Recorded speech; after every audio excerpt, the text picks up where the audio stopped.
Welcome students.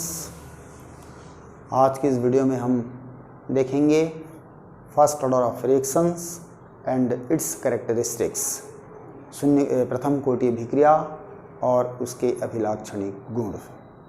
इसके पहले हम देख चुके हैं कि जीरोथ ऑर्डर ऑफ रिएक्शन क्या होता है या ऑर्डर ऑफ रिएक्शन क्या होता है और मॉलिक्युलरिटी ऑफ रिएक्शन क्या होता है।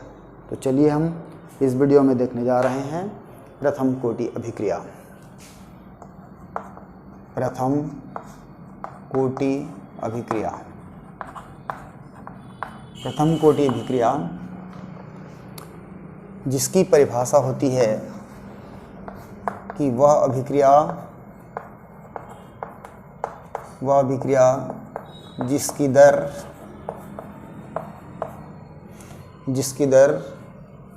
अभिकारक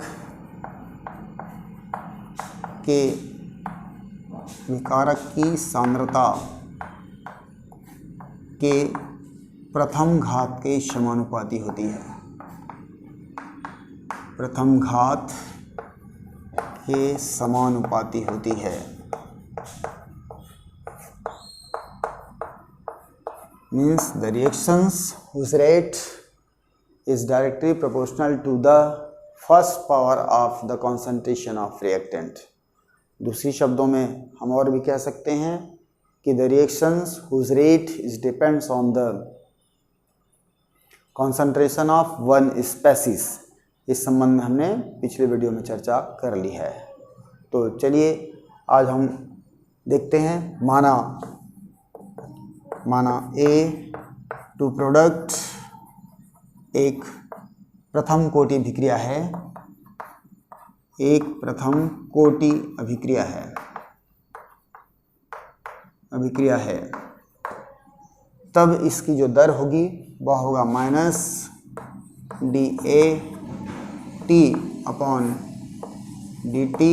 प्रोपोर्शनल हो जाएगा कॉन्सेंट्रेशन ऑफ AT। इसको अगर आगे ले आएँ तो जाएगी माइनस dAT/dt।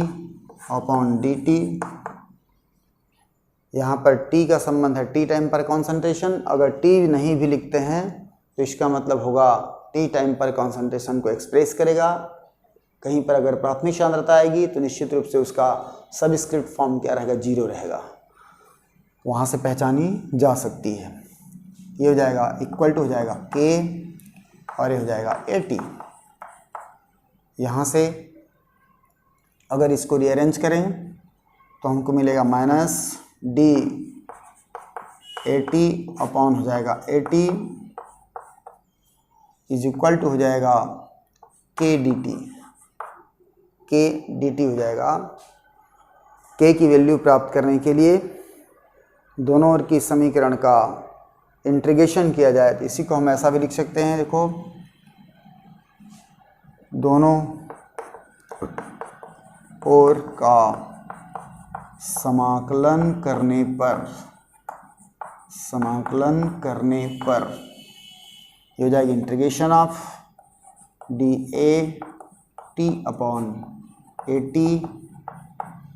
इक्वल टू, चूँकि K कांस्टेंट है इसलिए इंटीग्रेशन साइन के बाहर आएगा और हो जाएगा dt। अब यहाँ से देखें हम, ये हो जाएगा minus log AT to the base E हो जाएगा। चूँकि हम जानते हैं, यहाँ पर लेते हैं, चूँकि हम जानते हैं 1/x dx is equal to हुआ करता है log x to the base E। और यहाँ पर हम भी जानते हैं integration of dx is equal to होता है x। यहाँ से अगर निकालते हैं तो हो जाएगा minus log AT is equal to हो जाएगा KT प्लस हो जाएगा C, जहाँ C क्या है, समाकलन नियतांक है। C समाकलन नियतांक है। अब समाकलन नियतांक का मान ज्ञात करने के लिए या समाकलन नियतांक का मान अभिकारक की प्राथमिक सांद्रता वाली शर्त को लगा कर निकाली जा सकती है। और हम जानते हैं अभिकारक की प्राथमिक सांद्रता तभी होती है जब अभिक्रिया स्टार्ट नहीं हुई रहती है, और अभिक्रिया स्टार्ट नहीं हुई रहती है उससे हमें टाइम क्या जाता है 0। तो अगर t इज इक्वल टू 0 हो तब हम जानते हैं कि AT क्या हो जाती है, प्राथमिक सांद्रता हो जाती है। तो इस वैल्यू को अगर यहाँ रखें तो क्या हो जाएगा, minus log A0 to the base E equal to हो जाएगा, ये 0 हो जाएगा, क्या आया C। अगर हम इस इक्वेशन को नंबर फर्स्ट मानते हैं, इसको अगर 2 मानते हैं, इसको अगर 3 मानते हैं, तो समीकरण 2 एवं 3 से, समीकरण 2 एवं 3 से क्या मिल जाएगा हमको, इसकी वैल्यू उठा के यहाँ डालना है, मिलेगा अपने को minus log AT to the base E हो जाएगा, इक्वल टू हो जाएगी KT, और ये यहाँ से आया है माइनस, तो माइनस हो जाएगा आपका लॉग A0। जब इसको इधर लाएंगे ये हो जाएगा हमारे पास लॉग A0 माइनस हो जाएगा लॉग AT, ये टू द बेस E है दोनों में, और इक्वल टू हो जाएगा KT। जब इसको आगे सॉल्व करें, आगे अगर हम सॉल्व करते हैं तो हमको मिलेगा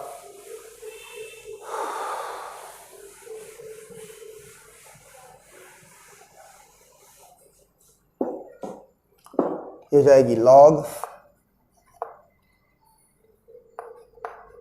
A0 अपॉन AT, लॉग की फार्मूला से log m minus log n is equal to होता है log m upon n is equal to हो जाएगा KT।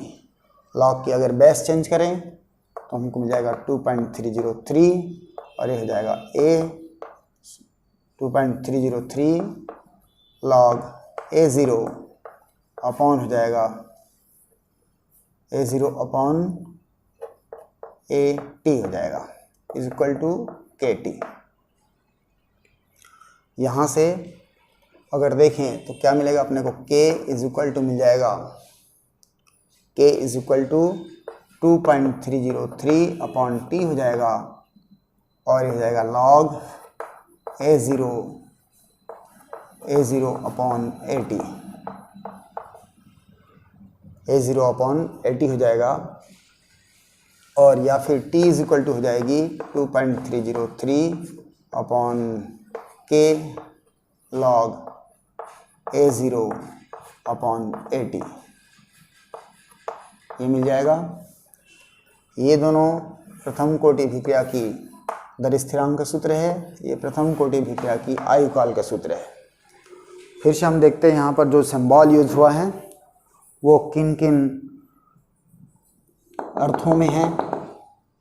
तो यहाँ पर मिलेगा अपने को, जैसे देखो यहाँ है T है हमारा लाइफ टाइम, फर्स्ट कोटि अभिक्रिया की लाइफ टाइम मीन्स आयुकाल, अर्थात वह समय जिस पर अभिक्रिया पूर्ण होती है उस अभिक्रिया को आयुकाल कहते हैं। K है आपका दर स्थिरांक, प्रथम कोटि अभिक्रिया की दर स्थिरांक के लिए प्रयोग हुआ है, और A0 हुआ है अभिकारक की प्राथमिक सांद्रता के लिए, प्राथमिक सांद्रता के लिए यूज हुआ है, जबकि AT यूज हुआ है अभिकारक की T समय पर सांद्रता, T समय पर सांद्रता। ये जो टर्म्स यूज हुए हैं वो हमारे दिमाग पर होना चाहिए। अब हम देखेंगे प्रथम कोटि अभिक्रिया की कैरेक्टरिस्टिक्स या अभिलाक्षणिक गुण। प्रथम कोटि अभिक्रिया की अभिलाक्षणिक गुण देखेंगे। प्रथम कोटि अभिक्रिया की अभिलाक्षणिक गुण।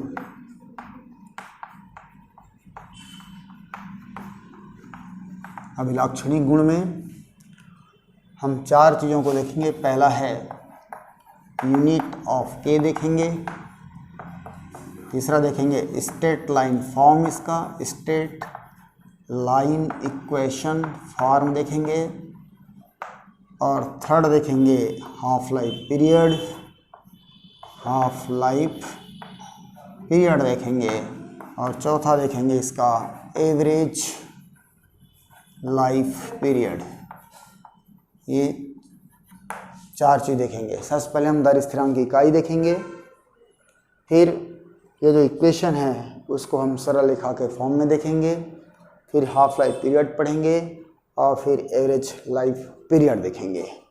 तो चलिए हम सर्वप्रथम देखते हैं यूनिट ऑफ के से संबंधित बातें। यूनिट ऑफ के में देखो, प्रथम हम जानते हैं कि प्रथम कोटि अभिक्रिया की जो दर होती है वो समानुपाती होती है अभिकारक के सांद्रता के, और यहाँ पर अगर लिखें तो बराबर हो जाएगा के और ये हो जाएगा सांद्रता।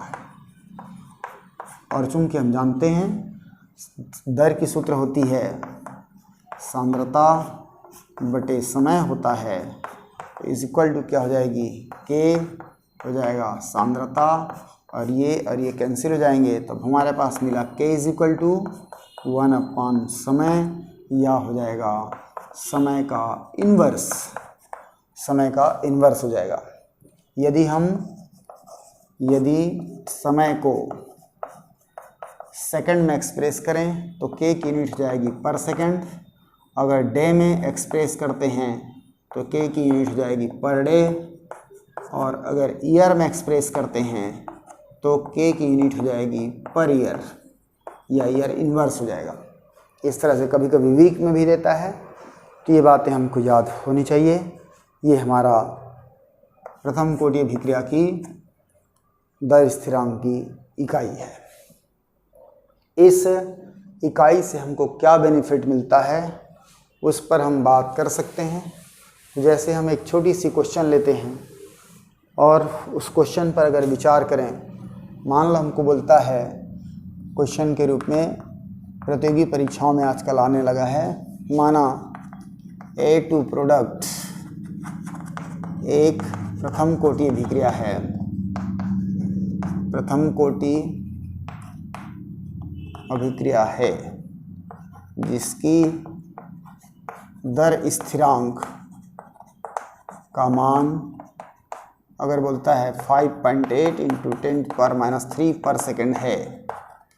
यहीं पर इसको दे सकता है 5.8 10⁻³ पर मिनट बोल सकता है, इसी को बोल सकता है 5.3 10 पर डे बोल सकता है, इसी को बोल सकता है 5.8 × 10⁻³ पर ईयर बोल सकता है। चारों में से कोई फॉर्मेट में क्वेश्चन हमको दे सकता है और फिर हमको बोलेगा इस अभिक्रिया की ऑर्डर ऑफ रिएक्शन ज्ञात करो। यहाँ पर हमको बोल रहा है ऑर्डर ऑफ रिएक्शन को फाइंड आउट करने के बोलता है। तब ऐसे प्रश्नों को जब हम बनाने के लिए पढ़ते हैं, यहाँ पर ये तो फॉर्मेट में दिखाया, अब मैं यहाँ पर इन 3 मानों को यहाँ मिटा रहा हूँ ताकि आप कंफ्यूज मत हो। ये इस तरह से दिया है, पर सेकेंड है, तो अभिक्रिया की कोटि ज्ञात करो। जब हम इस प्रश्न को पढ़ेंगे तो हमारे मन में विचार आएगा कि हम कौन से सूत्र लगाएं जिससे इस अभिक्रिया की या इस कंडीशन पर अभिक्रिया की कोटि निकाल सकें।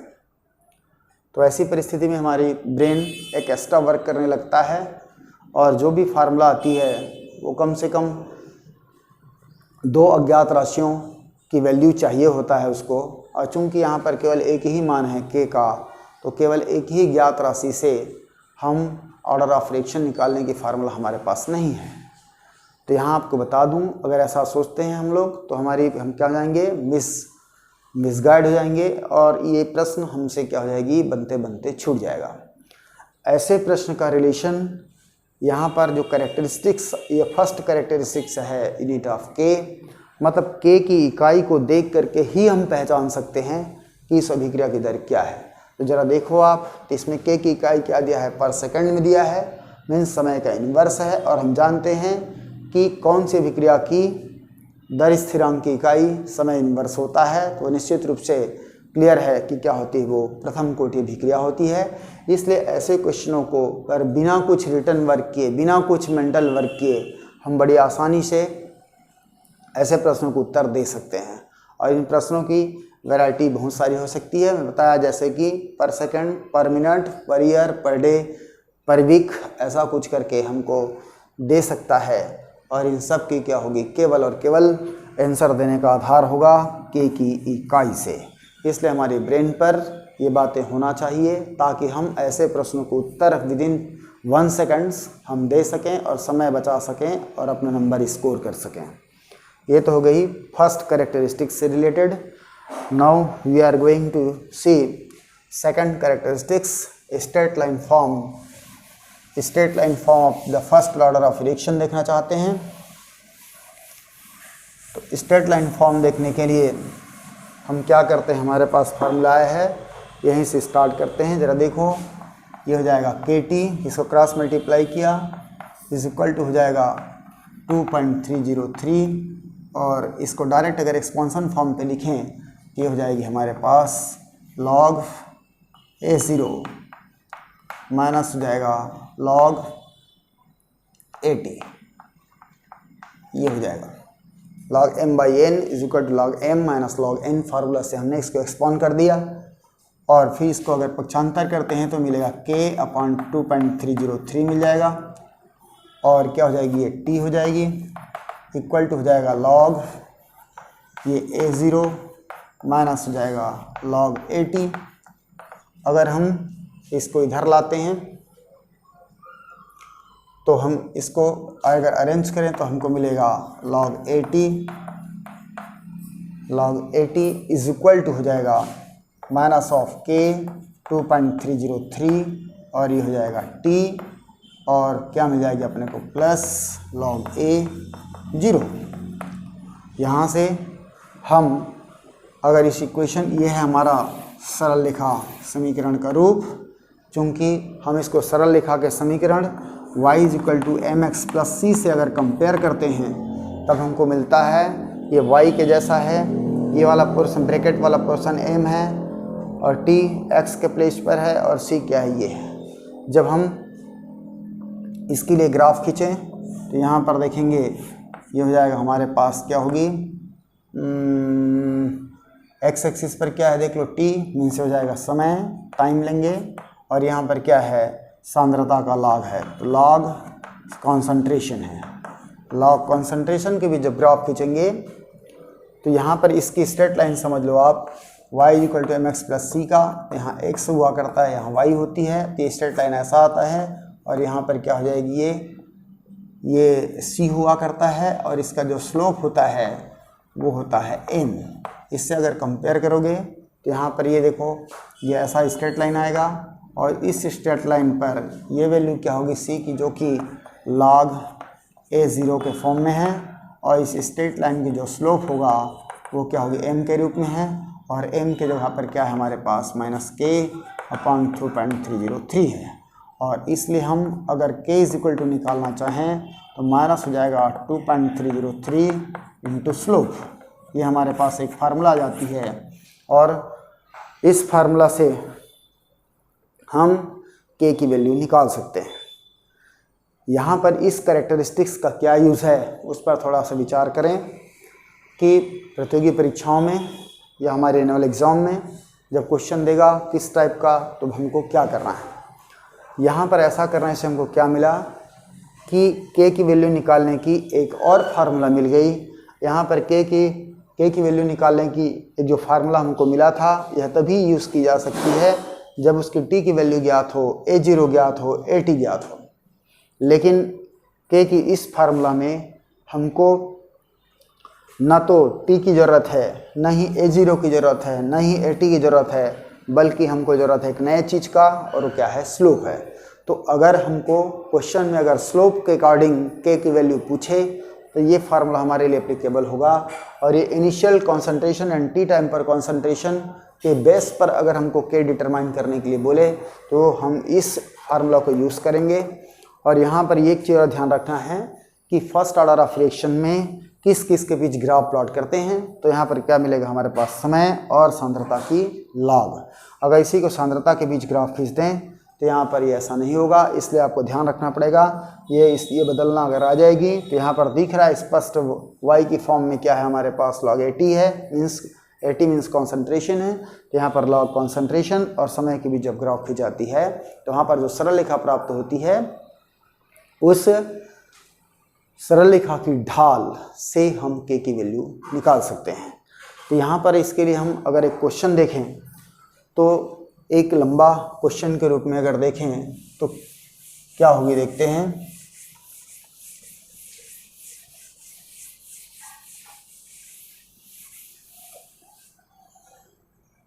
न्यूमेरिकल में मान लो बोलता है, प्रश्न के रूप में लेते हैं, प्रथम कोटि अभिक्रिया क्या है।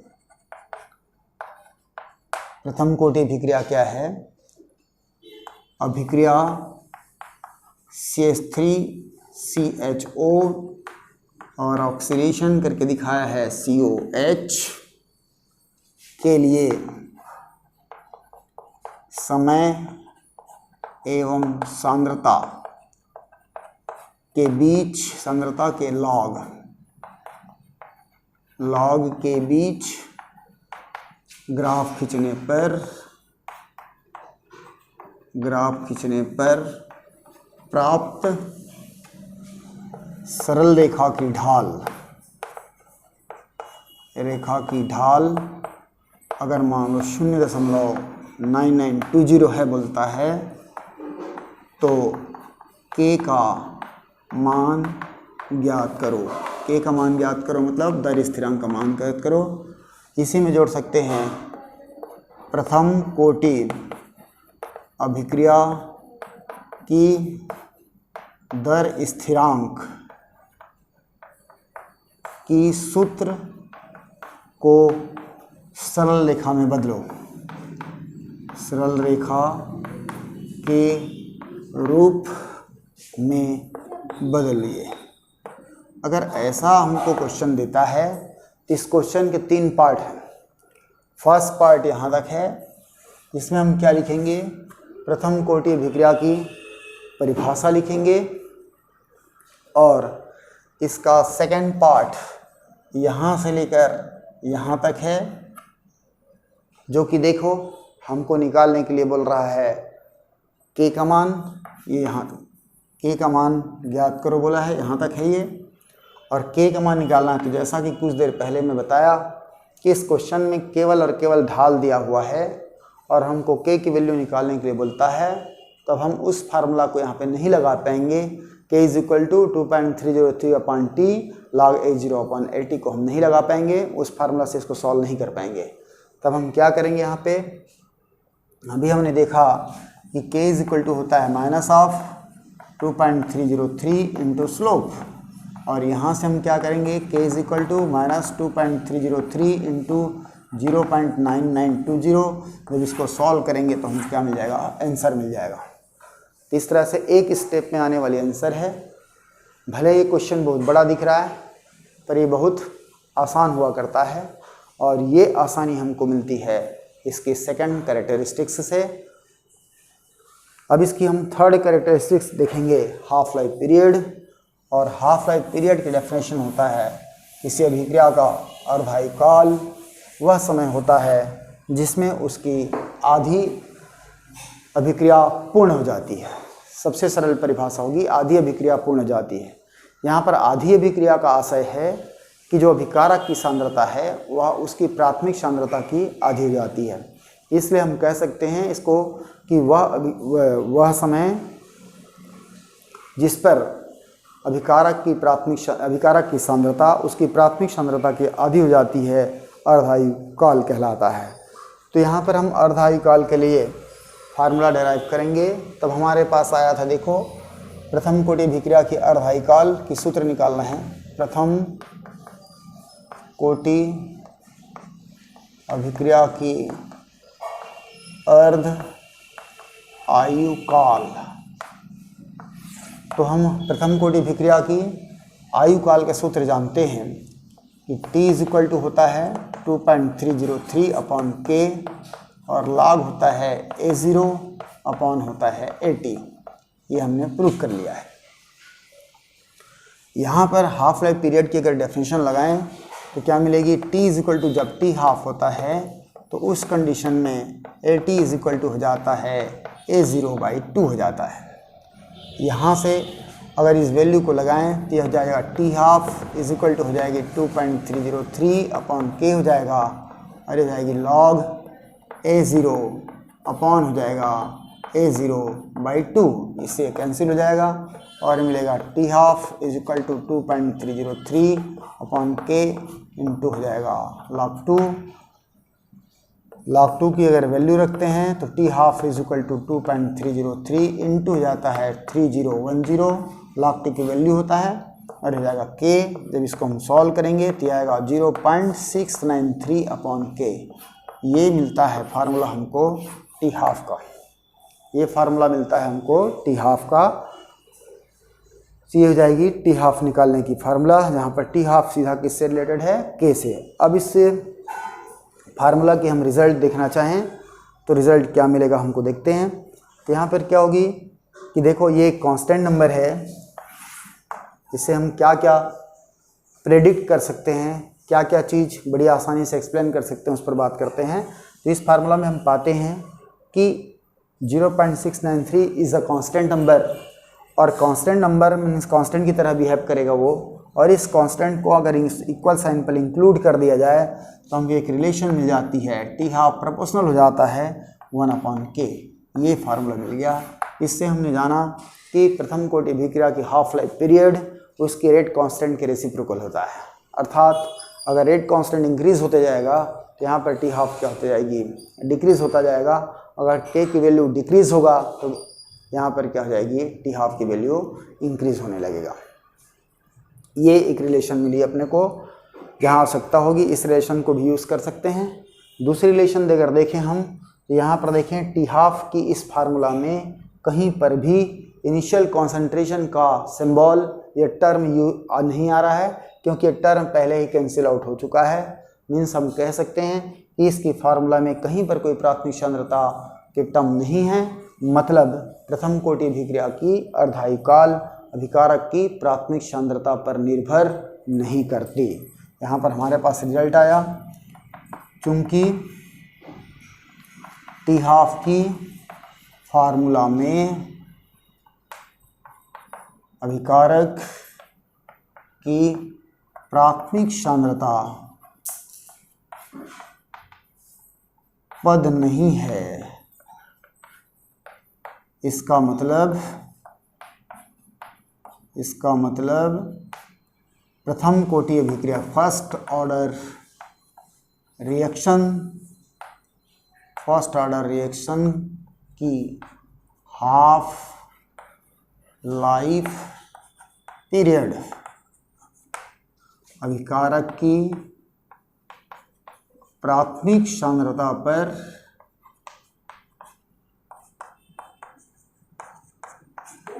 पर निर्भर नहीं करती। ये हो जाएगा। इसका आशय क्या है जरा देखें। मान लो हमारे पास कोई एक प्रथम कोटि अभिक्रिया का उदाहरण है, इसी को हम लेते हैं, मान लो A2 अगर प्रोडक्ट लेते हैं और ये मान लो हमको कहता है प्रथम कोटि अभिक्रिया है। यदि हम इस अभिक्रिया को अभिकारक के अगर 10 किलोग्राम से अगर स्टार्ट करते हैं, तब अगर इसकी ये क्या है, इनिशियल कॉन्सेंट्रेशन मतलब A0 है। A0 अगर हम 10 किलोग्राम से स्टार्ट करते हैं तब इसका t हाफ दिखाता है सपोज 5 मिनट दिखाता है। अगर इसी अभिक्रिया को हम अगर मान लो 20 kg से या फिर 5 kg से या किसी अन्य kg से अगर स्टार्ट करें तो t हाफ की वैल्यू क्या हो जाएगी, तब इन मानों को पुट करके इसको निकालने के लिए हमारे पास कोई और फार्मूला नहीं है, क्योंकि t हाफ के एक ही फार्मूला है। तब हम इस लॉजिक का यूज़ करेंगे, चूँकि फर्स्ट ऑर्डर ऑफ रिएक्शन है और फर्स्ट ऑर्डर ऑफ रिएक्शन की हाफ लाइफ पीरियड अभिकारक की प्राथमिक सांद्रता पर निर्भर नहीं करती। इसका मतलब है कि चाहे हम 10 किलोग्राम से स्टार्ट करें या 20 किलोग्राम से स्टार्ट करें तो उसकी हाफ लाइफ पीरियड वही होगा। मीन्स कितने हो जाएगी, 5 मिनट हो जाएगा, 5 मिनट ही होगा। चाहे हम कितना ही ह्यूज अमाउंट पर अभिकारक की सांद्रता को लेकर, प्राथमिक सांद्रता को लेकर स्टार्ट करें, उसकी हाफ लाइफ पीरियड वही होगा। मान लो किसी प्रथम कोटि अभिक्रिया की अभिकारक की सांद्रता, प्राथमिक सांद्रता को अगर 1 किलोग्राम से स्टार्ट करते हैं तो उसकी हाफ लाइफ पीरियड अगर 20 दिन दिखाता है, तो उसी को अगर हम 100 किलोग्राम से स्टार्ट करेंगे तब भी उसकी हाफ लाइफ पीरियड उतना ही होगा, 20 दिन ही होगा। ये बात हमको लॉजिकली बेस्ड क्वेश्चन को सॉल्व करने में मदद करता है। ये हमारा हाफ लाइफ पीरियड। साथ ही के की वैल्यू अगर दिया हुआ हो तो हम हाफ लाइफ निकाल सकते हैं, अगर हाफ लाइफ दिया हुआ हो तो के की वैल्यू भी निकाल सकते हैं। मीन्स न्यूमेरिकल प्रॉब्लम को सॉल्व करने में यूज़ होता है। अब हमारी चौथी कैरेक्टरिस्टिक्स है एवरेज लाइफ पीरियड। यहाँ पर आप एक फार्मूला याद कर लीजिएगा, इसमें न्यूमेरिकल डाटा हैंडल करने में काम आएगा। टी एवरेज, ये फर्स्ट ऑर्डर के लिए है। T average is equal to होता है 1.44 into T half, 1.44 into T half. ये क्या होता है, किसी भी प्रथम कोटि अभिक्रिया की जो एवरेज लाइफ टाइम है वो उसकी हाफ लाइफ टाइम के 1.44 गुना होता है। 14 या एवरेज लाइफ टाइम क्या होता है, उसकी 144 गुना होता है टी हाफ के। अर्थात प्रथम कोटि अभिक्रिया की औसत आयुकाल उसके अर्ध आयुकाल के 1.44 गुना होता है। ये हम याद रख लेंगे। तो चलिए आज की वीडियो में इतना ही। अगली वीडियो में हम और कुछ स्पेशल बात लेकर आएंगे इससे रिलेटेड, जो न्यूमेरिकल प्रॉब्लम को सॉल्व करने में मदद करेगा। तब तक के आप हमारे साथ बने रहिए। हाँ, और यदि हमारी वीडियो आपको पसंद आती है तो अपने दोस्तों में ज़रूर शेयर कीजिए ताकि वो भी इनका लाभ ले सकें और परीक्षा में अच्छे से अच्छे अंक अर्जित कर सकें। तब तक के लिए धन्यवाद।